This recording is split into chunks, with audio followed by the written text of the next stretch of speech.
Temple تعمیر کیا جائے، تھرڈ ٹیمپل، جس کی پوری تیاری کر چکے ہیں، جس کے پورے نقشے بن چکے ہیں، جس کے لیے اس کی جو بھی انٹرنل ڈیکوریشن ہوگی اس کے لیے سب کچھ تیار ہو چکا ہے۔ اور یہ انتفاضہ جو ریسنٹ شروع ہوا ہے، یہ شیرون کے دورے کی وجہ سے کہ وہ مسجد اقصی میں داخل ہوا اور وہ دیکھ رہا تھا جگہ کہاں سے ہمیں فاؤنڈیشن بنانی ہے اور کیا کرنا ہے۔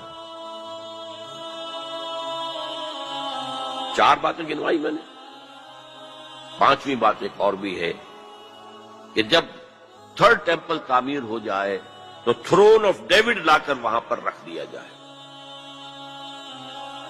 یہ مجھے پتا نہیں تھا، یہ تھرون آف ڈیوڈ ابھی حضرت داؤد کا تخت جو ہے کہیں محفوظ ہے۔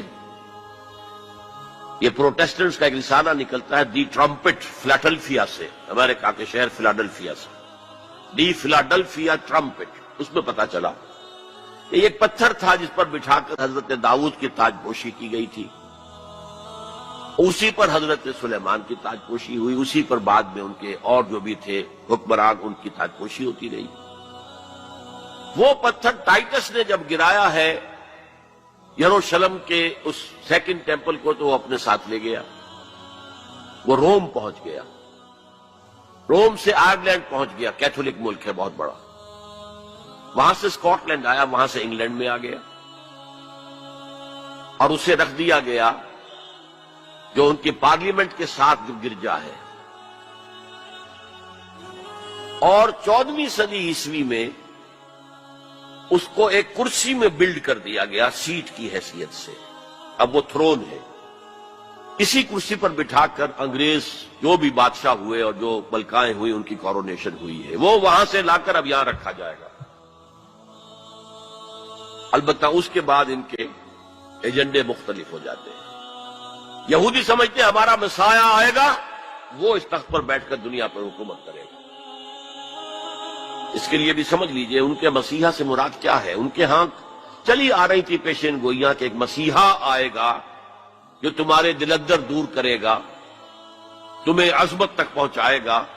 وہ حضرت مسیح آ گئے، انہوں نے مانا ہی نہیں۔ تو وہ پیشن گوئی جو ہے ابھی موجود ہے، دی پوزیشن از ویکنٹ، ابھی تک وہ مسیح نہیں آیا، they are waiting for their Masih, اس لیے کہ مسیح کو تو مانا نہیں۔ اور عیسائیوں کا خیال ہے حضرت مسیح کا جو سیکنڈ نزول ہوگا، سیکنڈ کمنگ، تو وہ اس تخت پر بیٹھ کر حکومت کریں گے پوری دنیا پر۔ یہ ایجنڈا ہے۔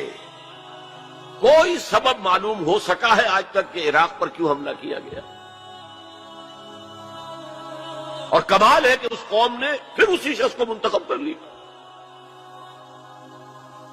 9/11 کس نے کیا اس کی کوئی کبھی تحقیق ہوئی ہی نہیں، روک دیا گیا۔ جب شروع میں تحقیق شروع ہوئی تھی تو پہلے تو بیان آیا تھا بش کا کہ یہ لیک کیوں ہو رہی ہیں چیزیں اس سے، اور پھر سسٹم روک دیا گیا۔ یہ سارا جو معاملہ ہے، history is going towards that direction. لیکن بہرحال اس میں جو مسجد اقصی کی شہادت کے بعد اور قبۃ الصخرہ کے گرانے کے بعد جو خون کھولے گا عرب نوجوانوں کا، اس کا آپ اندازہ نہیں کر سکتے۔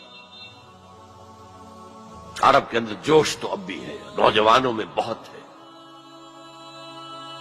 وہ ایک ایسی بات ہوگی کہ جس پر خون جوش کھائے گا، اور اس سے پہلے تو یہ حکمران جو ویسٹ کے گماشتے ہیں یہ انہیں قتل کریں گے، بھونیں گے، اور پھر یہ کہ کرسچنز اور جیوز، اور انہیں جیوز میں سے اینٹی کرائسٹ بھی کھڑا ہو جائے گا، دجال۔ یہ مقابلے ہونے ہیں، لیکن میں اب تفصیل میں نہیں جانا چاہتا۔ لیکن ان کے ذریعے سے عالم عرب پر تو بہت بڑا، بہت سخت عذاب آئے گا۔ باقی عالم اسلام دوسرے درجے میں ہے، مجرم۔